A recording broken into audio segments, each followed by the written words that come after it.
Hello, happy Tuesday, Wolfpack. Hope you guys had a fantastic Monday and you enjoyed our first implementation, I guess, of our EMOM work. I know it was pretty exhilarating to do myself, so I hope you guys found some benefit out of that. And we'll be doing that more moving forward. And like I said in my video yesterday, excuse me, we're going to start throwing in a lot of gymnastics work, a lot of different combinations of gymnastic work, since there's always a heavy gymnastic workout in the open, and we've done a lot of prep and work on our gymnastic moves the last few months, I feel like. So it's going to be a pretty long one. I wanted to give people a lot of time to get through these rounds, which are going to take a little bit longer than normally when we do like a 15 on, 1 off, right? Your rounds are a couple minutes here, so we're getting very, very fast rotations through rounds. These are going to start to take a little bit longer as the rounds go on. So I wanted to give a long time to main one because we're working on a little bit longer metcons.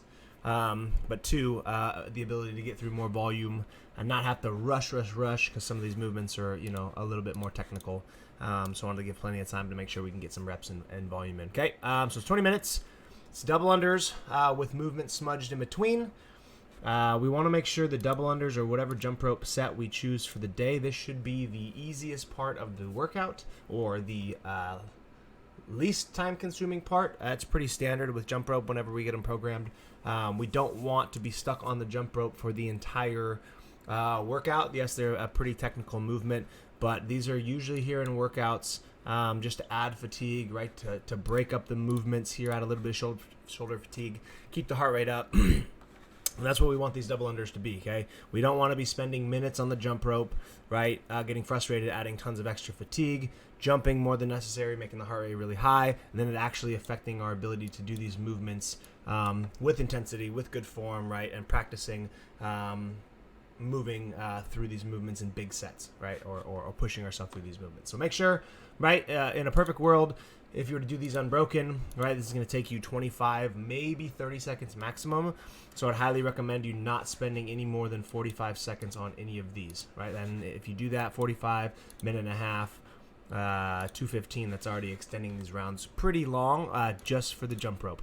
Okay, so make sure whatever we choose on the jump rope today, keep it 30 to 45 seconds maximum. If you're still working on these, give yourself 30 seconds, do as many as you can, and then move on. Right, that way we can focus on the other movements and not spend so much time on the double unders. Okay. The shouldered overhead weight should be relatively light. I think this is a doable rep range for these weights, especially coming off the rest period. You should be able to crank this out in no more than 2 sets.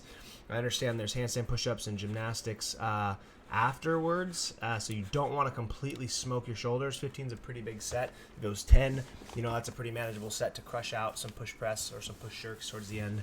But 15 might put you over the edge, especially for the 10 handstand push-ups. Kind of like the deadlifts today, right? Most people were breaking these up into 2 sets, which was super appropriate.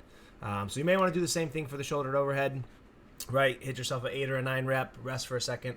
Smaller set, unless you're pretty proficient with the barbell. But big thing here is utilizing as much leg drive as possible on the shouldered overhead, right? If it's a lightweight, if we kind of slack off with our dip, we end up pushing more with our shoulders, right? Eventually throughout the workout, right? Shoulders, shoulders, shoulders, shoulders, shoulders, shoulders. Probably going to get pretty tired, okay?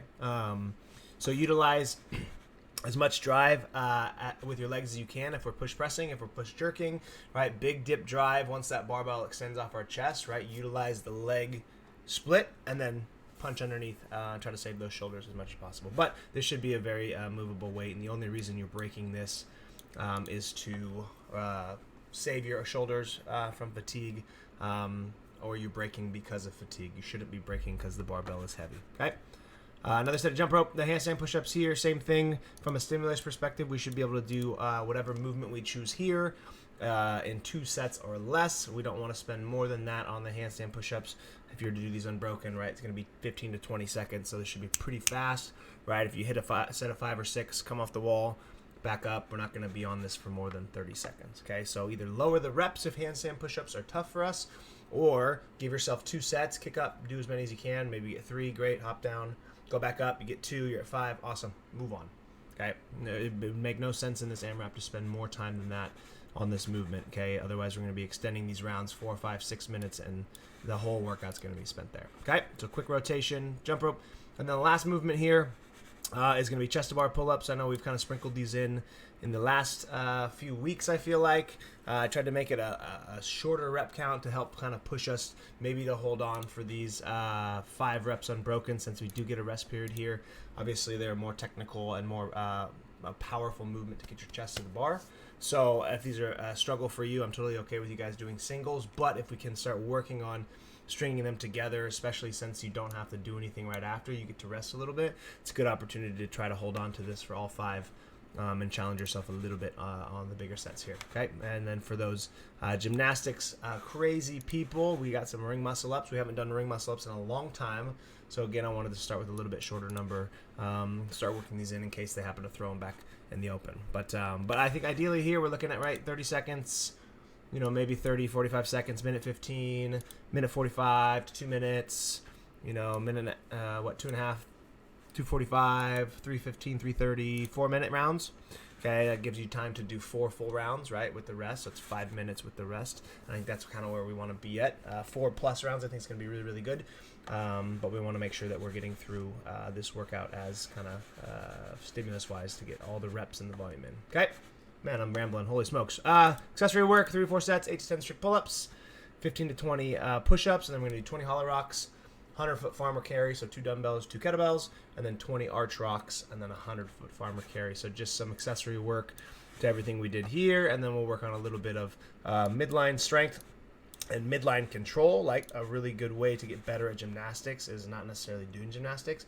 It's perfecting the positions that you do and getting your endurance in these positions better, and your gymnastics are going to get even better faster. And then just some forearm fatigue. Okay, have a great class. Bye.